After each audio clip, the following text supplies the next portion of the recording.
Hello दोस्तों, Afghanistan Asia का एक ऐसा देश है जहां यूनाइटेड किंगडम, सोवियत यूनियन और फिर अमेरिका जैसे बेहद ताकतवर देश आए, लेकिन कुछ सालों के बाद उन्हें वहां से जाना पड़ गया। 2001 में अफगानिस्तान पर अमेरिका ने हमला कर दिया था। 20 सालों के बाद अमेरिका वहां से जा रहा है। अमेरिका से पहले 1979 में सोवियत यूनियन ने भी अफगानिस्तान को इन्वेड किया, पर महज 9 सालों के बाद उन्हें भी वहां से जाना पड़ गया। यही नहीं, लगभग 200 साल पहले 1839 में दुनिया की सुपर पावर ब्रिटेन हुआ करता था और दुनिया भर में कई इलाकों में अंग्रेजों की ही हुकूमत हुआ करती थी। उस वक्त ब्रिटेन ने 1899 में अफगानिस्तान पर कब्जा करने की कोशिश की थी और लगभग 16,000 ब्रिटिश सैनिकों को काबुल पर हमला करने के लिए भेजा। नतीजा, अगले 3 साल के बाद वहां पर केवल एक ब्रिटिशर था। और ऐसा ब्रिटिश एम्पायर ने एक बार नहीं किया था, बल्कि उन्होंने ये 3 बार किया और तीनों बार उन्हें हारना पड़ा। तो फिर आखिर मिडिल एशिया में मौजूद इस छोटे से देश पर हर कोई कब्जा करना क्यों चाहता है, और आखिर क्या वजह है कि लगभग 3 करोड़ की आबादी वाला ये देश, जो ज्यादा अमीर भी नहीं है, फिर भी उन देशों को यहाँ से वापस जाना पड़ता है जिन्होंने ग्रेट ऑटोमन एम्पायर को भी खत्म कर दिया था। हर ताकतवर देश यहाँ लड़ने के लिए क्यों तैयार है? तो इसका जवाब है, दुनिया की सबसे ज्यादा आबादी वाले महाद्वीप के बीचों बीच में देश मौजूद है और यहाँ पर अगर रशिया का इन्फ्लुएंस बढ़ जाएगा तो एशिया में भी रशिया का इन्फ्लुएंस बढ़ेगा। इसीलिए सबसे पहले 1839 में ब्रिटेन ने रशिया का इन्फ्लुएंस रोकने के लिए ही अफगानिस्तान पर 2 बार अटैक किया था और तीसरी बार ब्रिटेन ने ऑटोमन एम्पायर को रोकने के लिए यहाँ पर अटैक किया था। हालांकि तीनों बार उन्हें हार का सामना ही करना पड़ा।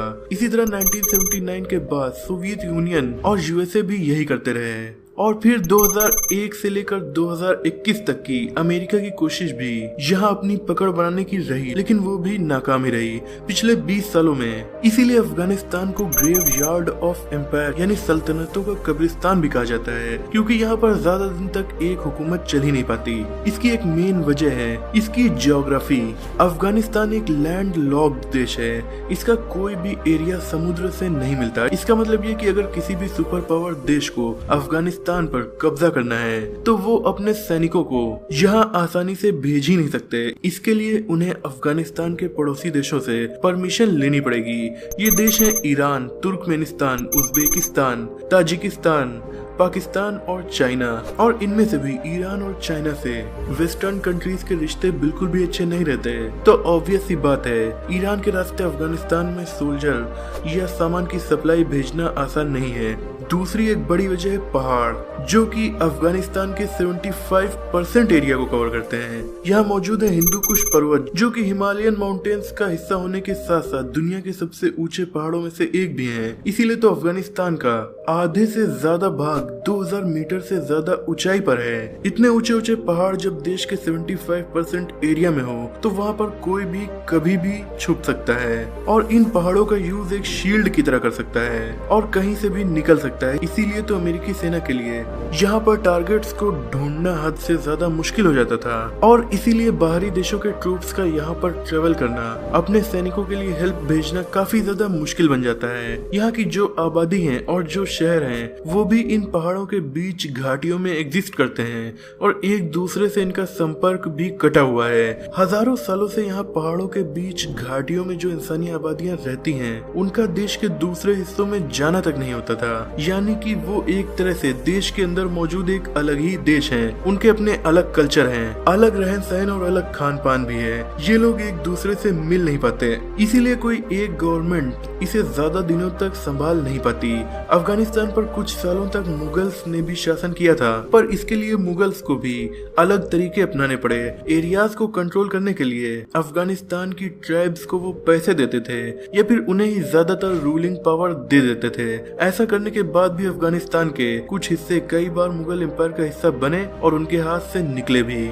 जो देश काफी ज्यादा पहाड़ों से भरा हो तो वहाँ मूवमेंट करना वैसे भी काफी मुश्किल भरा काम होता है। ऊपर से 1960s के टाइम पूरे अफगानिस्तान देश बीच में लगभग 50 किलोमीटर लंबी ही पक्की सड़क बनी थी। जी हाँ, केवल 50 किलोमीटर। ऐसे में जब सोवियत यूनियन के ट्रूप्स अफगानिस्तान आए तो उनके मिलिट्री व्हीकल्स जब इन पहाड़ों की भूल भुलैया से होकर गुजरते थे तो अफगानिस्तान के लड़ाके इनका रास्ता रोककर पहाड़ों में वापस से छुप जाते। एक ही रास्ता, ऊपर से पहाड़, यानी व्हीकल्स अलग चल भी नहीं सकते। तो अब बाहरी सैनिक अनजान जगहों पर पहाड़ों में ही फंस जाते थे और कई महीनों यहाँ तक कि सालों के लिए ये रूट्स ही ब्लॉक हो जाते थे। 1960s के टाइम रोड्स यहाँ पर काफी कम थी, पर धीरे धीरे रोड्स बनाई तो गई, पर फिर भी उतनी ज्यादा नहीं बन सकी।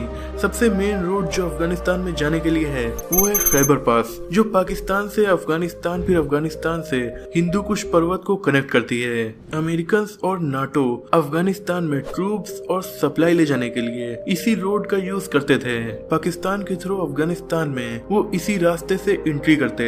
सैनिकों के लिए सप्लाई भी यहीं से होती, पर हैरानी की बात यह है कि सप्लाई के लिए तालिबानी भी इसी रोड का यूज करते थे।